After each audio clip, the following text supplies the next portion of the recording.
Siapa sih di sini yang gak kenal sama anime, manga, atau cosplay? Budaya Jepang yang satu ini sudah sangat populer di dunia, termasuk di Indonesia. Bahkan banyak remaja di Indonesia yang menyebut dirinya sebagai wibu atau otaku. Tapi, apa sih sebenarnya makna dari fenomena ini? Dan bagaimana Islam memandangnya? Oleh karena itu, Yuk kita bahas. ciao.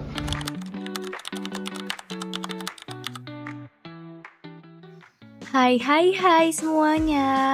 Kalian di sini pasti bertanya-tanya, apa itu wibu dan otaku? Mau tahu apa itu wibu dan otaku? Yuk kita bahas.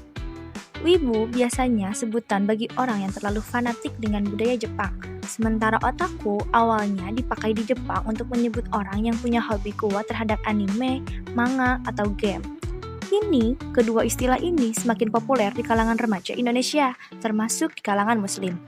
Bagi sebagian orang, anime bukan sekedar tontonan, tapi sudah jadi gaya hidup.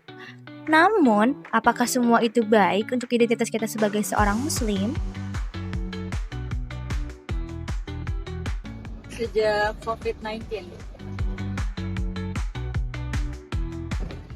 Karena filmnya seru sih, jadi kayak tertarik juga gitu untuk nonton. Karena hobi nonton filmnya. Iya, kebetulan memberikan dampak positif juga, soalnya kan bisa buat refreshing otak juga kan dari tugas-tugas yang bikin mumet ini. Sejauh ini sih belum ada dampak negatifnya buat diri saya. Kalau aku sih pasti utamain ibadah dulu ya, karena kan ibadah juga penting. Aku biasanya ngebagi kehidupan sehari aku sama nonton anime tuh kayak kita tuh harus ngerjain tugas dulu nih, misalnya ngerjain tugas dulu, habis itu kalau udah masuk waktu sholat, kita sholat gitu kan pastinya, itu baru nonton anime gitu. Jadi nonton anime tuh cuma buat refreshing juga kan dari tugas-tugas gitu. Oke guys, jadi kesimpulannya nonton anime itu tidak membawa dampak negatif. Bahkan jadi wibu itu tidak membawa dampak negatif. Cuman itu kembali ke diri kita masing-masing lagi. Gimana cara kita menghadapinya. Kita harus dapat menyeimbangkan antara kehidupan sehari-hari kita dengan hobi kita. Jangan sampai lupa waktu lah kalau nonton anime itu. Mungkin dari si cerita ini kan unik ya dan beragam juga. Terus si anime tuh biasanya sering menawarkan genre yang menarik juga kayak romance atau horror, slice of life atau psikologis dan lain lagi. Mungkin dampak positifnya mungkin itu ningkatin kreativitas sama imajinasi mungkin ya. Terus juga itu jadi media hiburan lah ya buat yang suka anime. Terus ini sih bisa belajar bahasa sama budaya Jepang ya.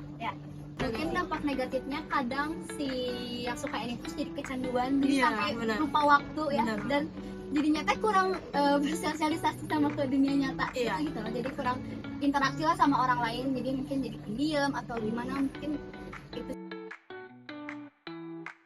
Kadang ada yang kalau kecanduan kayak nonton anime itu bisa ngeganggu aktivitas mereka, aktivitas sehari-hari mereka, kayak misalnya mungkin contohnya teh jadi pada lupa sholat, ya ibadah gitu, sholat yang kayak gitu sih.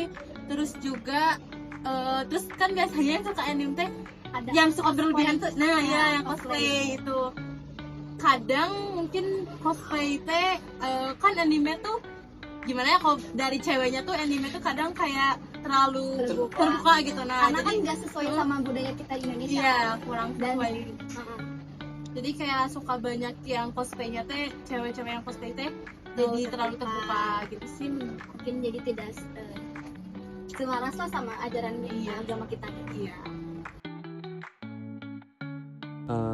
Batasan kita selaku muslim untuk menyalurkan hobi itu agar tidak melanggar agama itu sebenarnya ini tergantung diri kita sendiri gitu, bagaimana kita menyikapi hobi kita dan supaya hobi ini tidak sampai melanggar kita dalam agama gitu. Nah sebenarnya untuk masalah hobi ini tidak dipermasalahkan dalam Islam. Jadi agama maksudnya tidak ada hobi yang dilanggar oleh Islam gitu kan, itu kan sebuah kesenangan untuk kita gitu. Cuman tadi bagaimana kita menyikapinya supaya kita tidak lari juga dengan agama. Nah pertama itu kita harus tahu batasan dari waktu dulu ya, seperti contoh hobinya Saya hobinya lari. Lari. Nah, A hobinya lari itu. Dari mana supaya hobi lari A ini tidak memelekan agama gitu, tidak apalagi ibadah gitu. A harus tahu bagaimana mengatur waktu hobi ini, jangan sampai lari tapi di waktu adzan duhur gitu. Itu kan sama saja kita memelekan agama gitu. Apalagi sampai tidak melaksanakan sholat itu. Yang kedua, kita bagaimana kita hobi ini tetap balance sama agama gitu ya. Kita juga perlu yang namanya partner gitu, kalau yang saya alami gitu, karena walaupun kita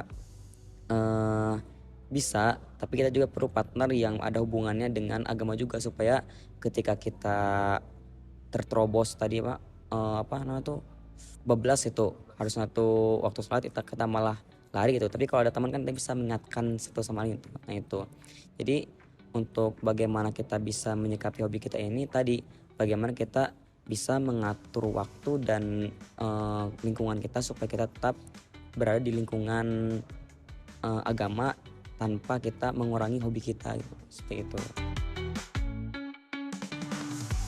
Dalam sebuah hadis dikatakan yang artinya itu barang siapa yang meniru suatu kaum, dia termasuk kaum tersebut gitu. Nah, pertanyaan itu, A mengikuti hobi atau tadi anime itu niatnya untuk apa?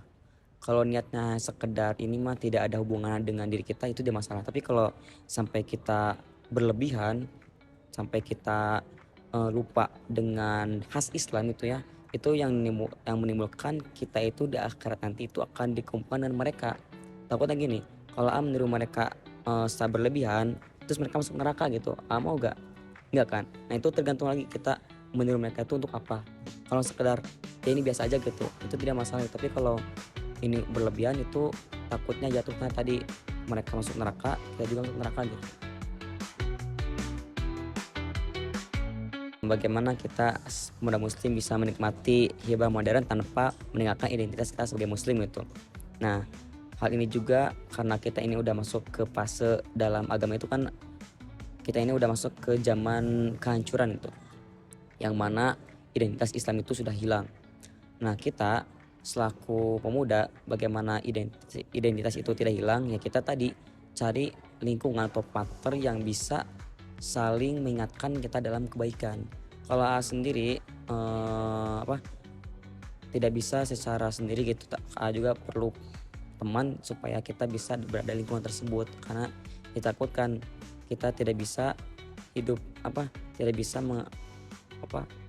bisa menjaga identitas kita secara sendiri gitu. Jadi kita perlu lingkungan dan teman-teman yang sama-sama dalam kebaikan itu. Nah, gimana nih teman-teman? Udah mulai paham kan bagaimana caranya menyalurkan hobi tanpa harus menghilangkan identitas kita sebagai seorang muslim? Jadi, hobi menjadi wibu atau otaku sebenarnya tidak masalah, asal tidak membuat kita lalai dari kewajiban. Ingat, Islam mengajarkan keseimbangan dalam hidup.